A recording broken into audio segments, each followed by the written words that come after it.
torque acting on a dipole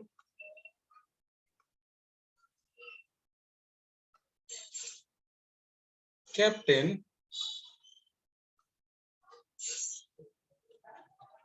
uniform electric field.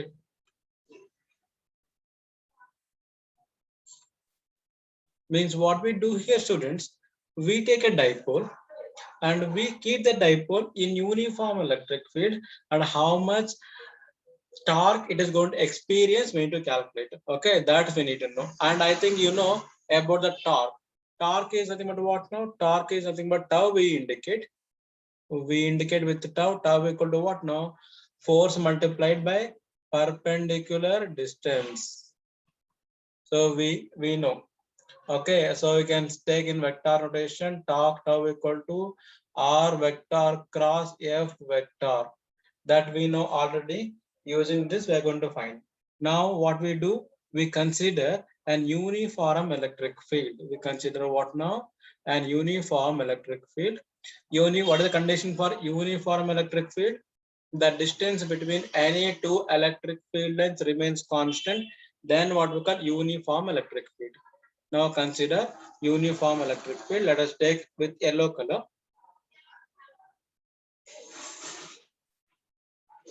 Okay, a little bit difference is there here. Yes. Yeah.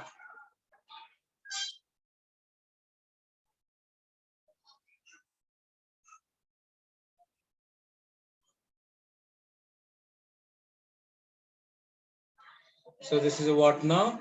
Uniform electric field. Let's say E. Okay, of course, electric field will start from positive side and ends at negative side. You know very well, right? Okay, means left hand side is what type of end it is? Negative end, and right side is a positive. Means left side is what type of end? Positive end. This is a positive end, and this is negative end. Okay, that we know. Now, in this uniform electric field, what we are going to do? We are going to place a dipole. So here I'm going to place a dipole.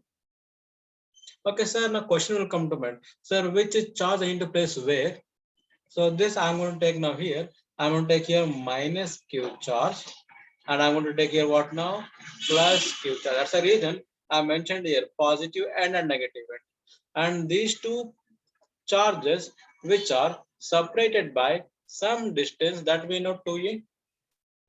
Okay, let's say this is the center of the dipole. Let me indicate the center of the dipole with some other different color. This is center of the dipole. Let's say O, and this I'm going to write a draw a line. And with this line, this dipole is going to make some angle, let's say theta. Means that is the angle between electric field and the dipole moment. Dipole moment is what direction, students? That is from negative to positive. That is a dipole moment in which direction? That is, let's say, P vector. Okay, now as we keep, what will happen? So since it is fixed here, let us say assume it is fixed here now. So what will happen? This dipole start rotating. The force will start acting on a dipole. Now let us indicate these forces now on a dipole. Force on a positive charge, what direction? In this direction. This is given by force on a positive charge F plus Q equal to what now? Q times of E. And force on a negative charge, what direction? It will be in this direction. That is force on minus Q charge. That is equal to minus Q times of electric field. So because of these two forces, what will happen? The dipole will start rotating. Let us calculate first net force acting on a dipole. Okay, net force acting on a dipole. Let's say now net force acting on a dipole. That is what now? F net force, that is equal to a force due to plus Q charge plus force due to minus Q charge. Let us insert the value. Force due to plus Q charge, how much, students? It is plus Q times of E plus positive to negative charge minus Q times of E. Now it will become what now? QE minus QE. Now what are you going to get? 0. So the net force acting on a body is what is equal to how much now? Is equal to 0. What we call net translatory force. That is how much we got? 0.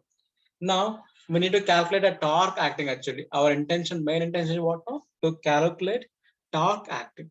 So I need to calculate torque acting. So before that, I'm going to make some arrangement in the diagram. I request all of you to please have a look at this arrangement. I'm going to draw a perpendicular now. From where? From plus Q charge. Let us give some name for this. A. This is B. Okay, I'm going to draw perpendicular. And here I'm going to join. This is say C. Since this angle is theta, what about this angle then? This angle must be theta. Okay, now let us find the torque acting on a dipole. Torque acting on dipole, that is given by what now? Torque. Torque is given by force, either of the force multiplied by perpendicular distance between them.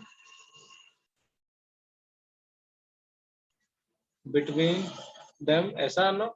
Perpendicular distance between those two forces. Now force, I'm going to take either this force or this force. It will be what now? Either plus QE I can take or minus QE I can take. But since I'm using a magnitude value, it will become just Q times of E multiplied by perpendicular distance between them is how much now? That is BC. BC is what now? BC is the perpendicular distance between these two forces now. Okay, now I want to find BC. Let's write here. So from this triangle, from triangle ABC. So can you find, students, sine theta? Can we find sine theta? So if I use sine theta, what is the formula for sine theta? Opposite by hypotenuse. Opposite is BC and hypotenuse is AB. Now I want BC, then BC equal to AB sine theta. I'm going to use in the place of BC as QE multiplied by BC means what now? AB times of sine theta. Now AB means what now? Dipole length. AB means what now? Dipole length. How much is the dipole length, students? That is equal to 2 times of A, right? So that I'm going to use here now. That is QE multiplied by AB means what now? It is 2A sine theta. 2A sine theta. Now I'm going to make arrangement here. That I'm going to write here this Q times of 2A into E into sine theta. Can you write like this? Because we know dipole moment P is given by what formula? Q times of 2A. I'm going to use here now. In the place of Q into 2A become what of P E sine theta. That is a torque acting on a dipole. Let's say tau. This is we indicate with the letter symbol tau. What is the indication? This is like this indication, what we call TAU, tau. Okay, now we got to know tau, how much is the torque acting, how much is it? So this is a scalar form. It is what type of form it is? Scalar form. Now I need to indicate in vector notation. I'm going to write vector notation. Torque acting tau equal to vector P cross vector E. Because we know the formula. Vector A cross vector B is given by magnitude of A multiplied by magnitude of B multiplied by sine theta and its direction n cap. So I'm going to use this notation now. Sir, what about the direction now? So direction of this one is perpendicular to this one now. Plane containing this one means it is above the plane of the your screen now. Okay, it is above the plane of your screen. How can you going to find out? Using right hand rule. Okay, using right hand rule, you're going to find out. So this is what now the formula for torque acting on a dipole when a dipole kept in what type of medium? Means where it is in uniform electric field. doesn't matter. Okay, it is of course medium we do affect because there is an electric field, because electric field is going to change with respect to medium. Okay, that you need to know. Okay, sir, what if I place a dipole in non-uniform electric field? This is because we have done for what now? Uniform electric field, right? If it is non-uniform electric field, torque is remains same. But the thing is, this net force is there here we found. This is not equal to 0. That's it. Okay, there will be some force will be there. So this is about what now? Torque acting on a dipole kept in uniform electric field. So students, please have a look at this. If you have any doubt, please let me know now. All of you. Any doubt regarding this derivation? This derivation will be asked for how many marks, you know? 3 marks. With this diagram.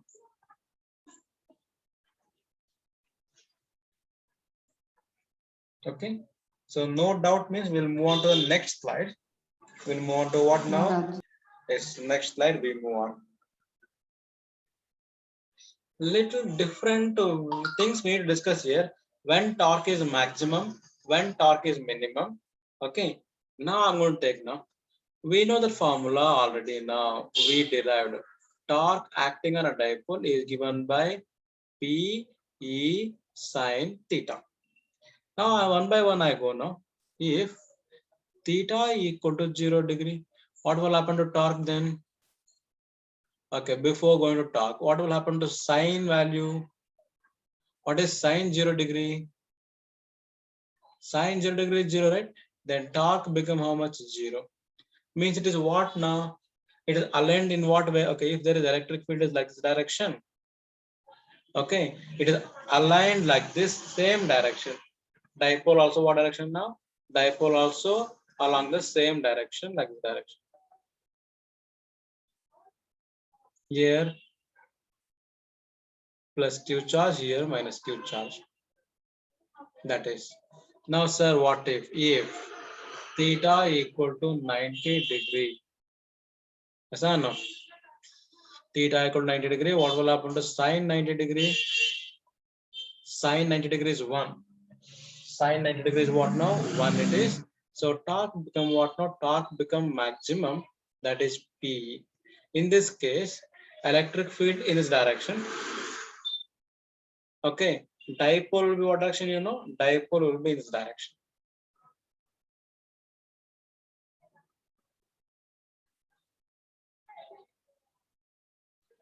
Dipole will be what direction? In this direction. Perpendicular. They'll make an angle of 90 degree. Dipole moment, okay, it will be P cap like this.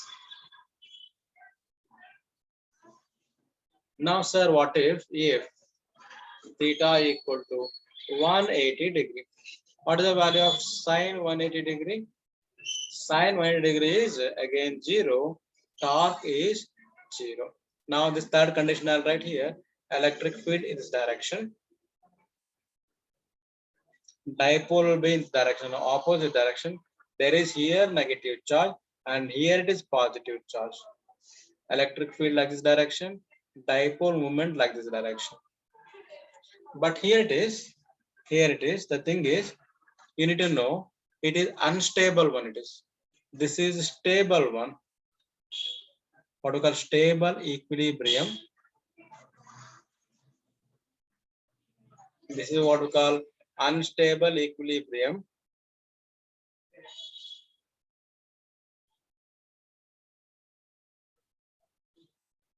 Okay. So why? Because here maximum torque.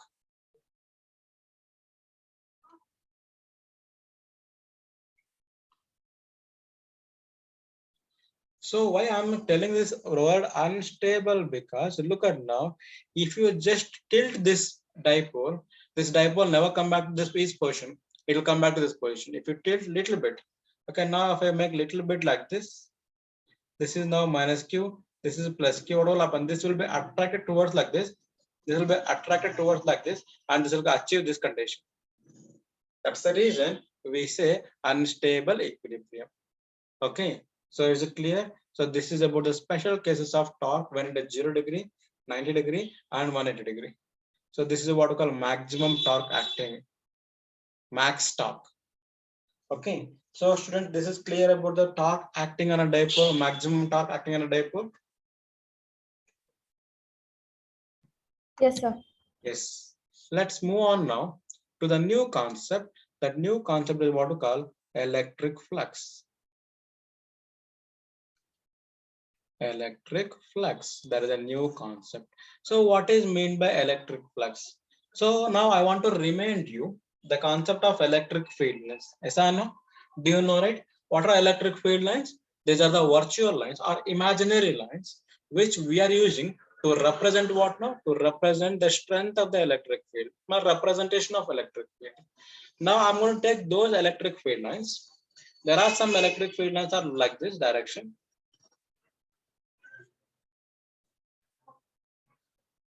In this electric field region, what I'm going to do, I'm going to place a plate or some area like this. I'm going to place.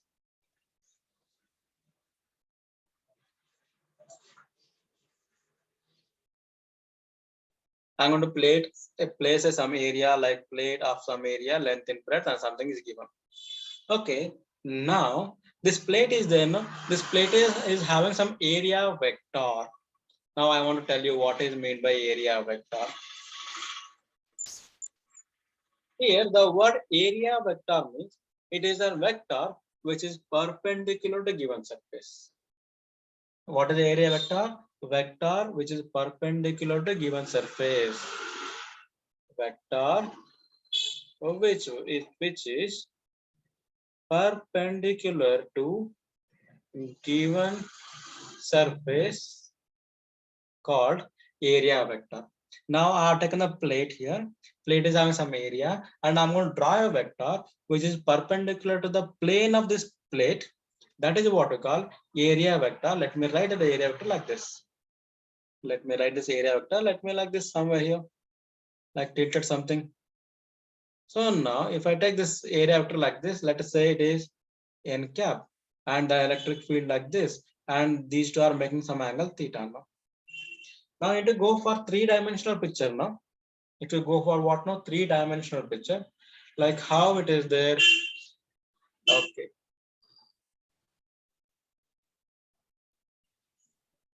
Yes.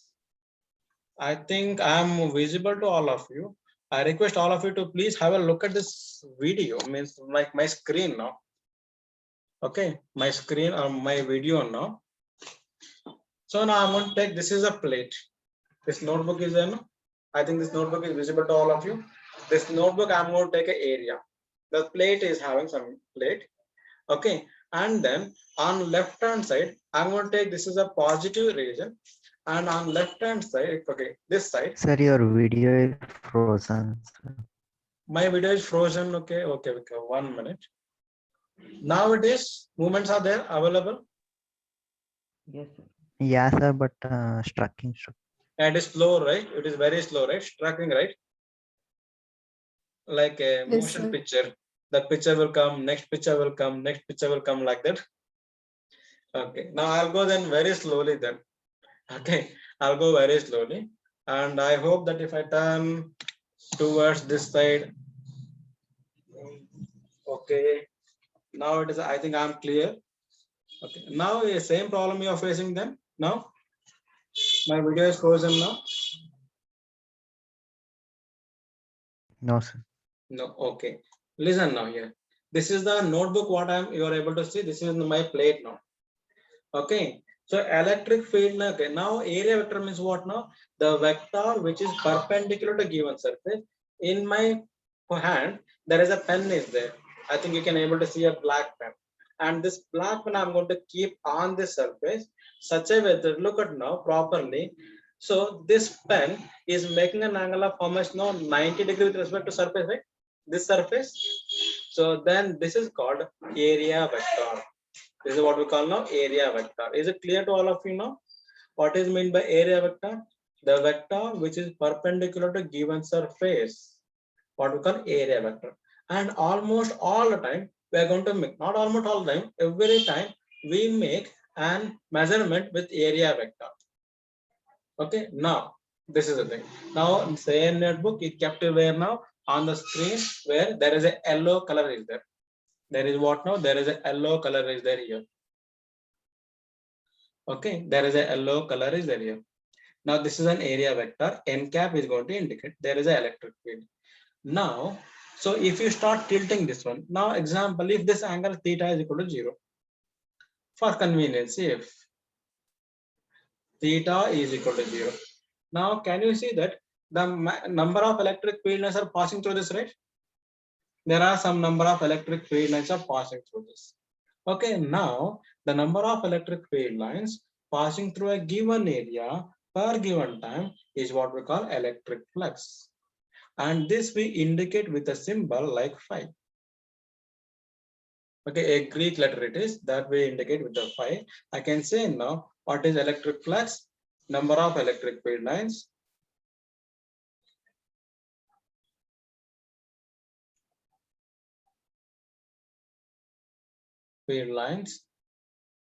passing through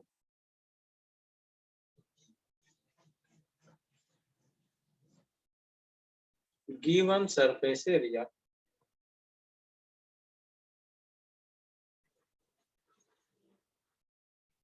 Okay, given surface area, this is what we call electric flux. And this is given by what formula?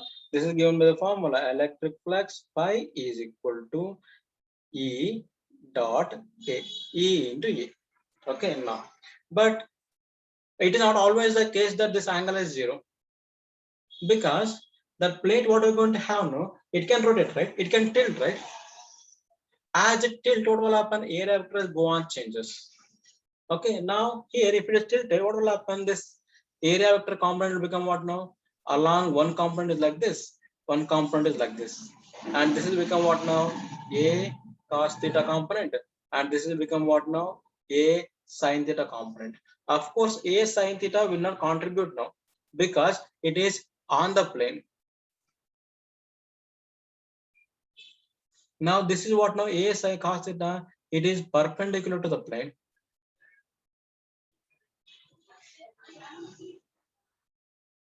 So this is contributing, then I can write a new electric flux is given by what formula? E A cos theta, because A cos theta, which is perpendicular component, right? That I should take. So this I can write in this way, E vector dot A vector, that is electric flux. Now it is what we now look now properly. It is like what now? It is the scalar product, right? Or dot product of electric field and area vector, right? So now tell me students, a scalar product will give us what now? A scalar quantity or vector quantity? Scalar quantity, right? Yes or no? Like example, in the last year we studied work done is equal to force times of displacement. It is a dot product of two vectors. Then work done must be what type of quantity? Scalar quantity. Do you remember? Like that here, electric flux is what type of quantity it is now? It is a scalar quantity. Okay, it is a scalar quantity. So what if the area is small? Then takes how much area is there, that much area. And using the method of integration, we can take. Okay, this is a formula for what now? Electric flux. Electric flux means the number of electric field lines passing through a given area. Okay, now sir, what is the unit of electric flux? Now you remember, look at electric field. What is the unit of electric field? Newton per coulomb. What is the unit of area? Area is meter square. So unit has become what now? Newton per coulomb meter square. Or we can write in this way, Newton meter square per coulomb. That is a unit of what now? Unit of electric flux. Okay, so is that clear now? So electric flux concept is clear now. Area vector is clear to all of you now.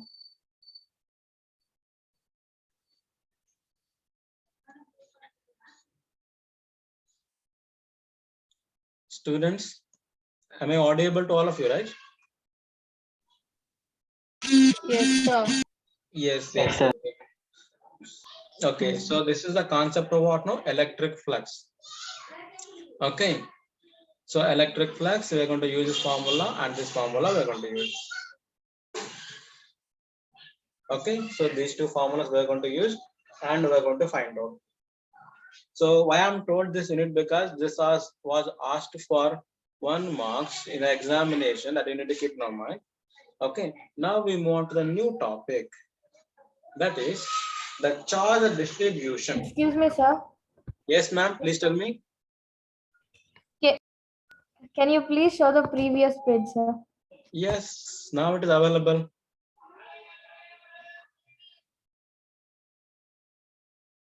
Just a second, sir. I'm writing. Yeah. You can take a screenshot, madam, not an issue.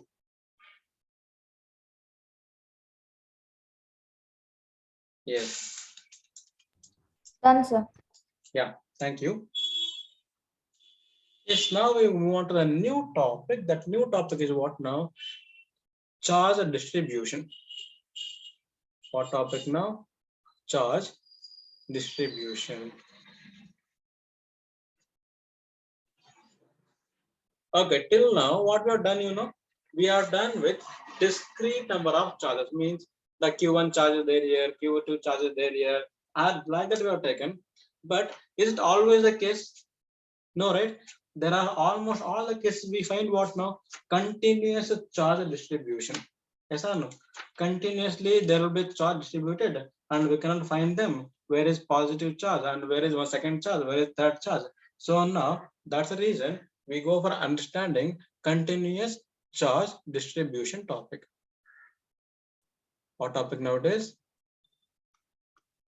Continuous charge distribution. Now there are 3 types are there in this. Okay, why we are going for this one? Because like if I take a plate of area A, is it possible to find where is positive charge, where is negative charge in this? Is it possible to do all the things separately, individually? No, right? So we go for this. There are 3 types are there. First type is what we call linear charge density. Linear charge density. This linear charge density we indicate with a symbol what, students? Lambda. Okay, we indicate with lambda. So it is defined as what, it is defined as charge per unit length. It is defined as charge per unit length is what we call linear charge density. It is given by what formula? It is given by the formula lambda equal to charge per unit length. L, it is charge per unit length. Okay, if it is very small distribution, like we can say like this, or I can say dq by dl also. Actually, I should take second formula only as per, because we are going to find a small elemental charge now, dq by dl. So dq by dl means what must be the unit for the students? See, unit is what now? Charge is coulomb, length is meter.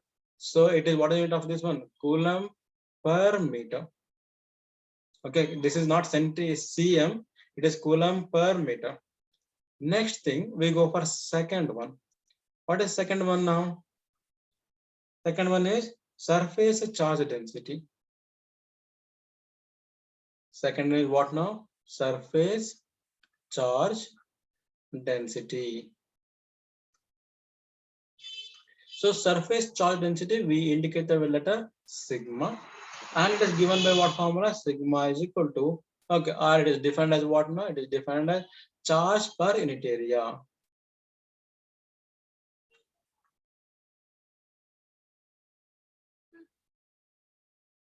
Charge per unit area, it is given by what formula?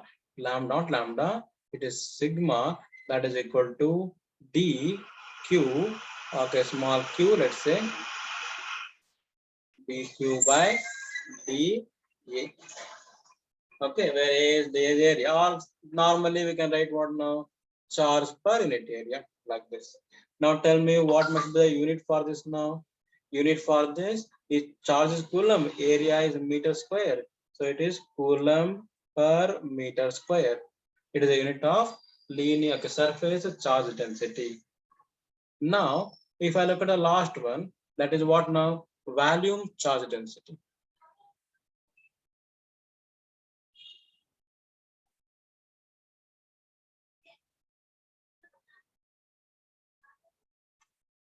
We indicate with the letter rho, volume charge density. So volume charge density is given by what formula it is again now? Charge per unit volume. Charge per unit volume. So it is given by what formula? Rho, that is equal to dq by dv, or just the normally q by v we say, charge per unit volume. And what is the unit of for this now? What must be the unit for this? It is charge coulomb. Volume is meter cube. So it is become what now? Coulomb per meter cube. So that is the unit of what now? That is the unit of volume charge density. So these are the three types of charge density you need to know. So using this three type of charge density and the previous concept, what is the electric flux, we are going for a new topic, that is what we call Gauss law. That we are going to understand in the next class. What is Gauss law? How it is going to work? Okay, how the symmetry is going to help us to find out the electric field in a very simple possible way. Okay, and there are some applications of Gauss law we're going to study. Okay,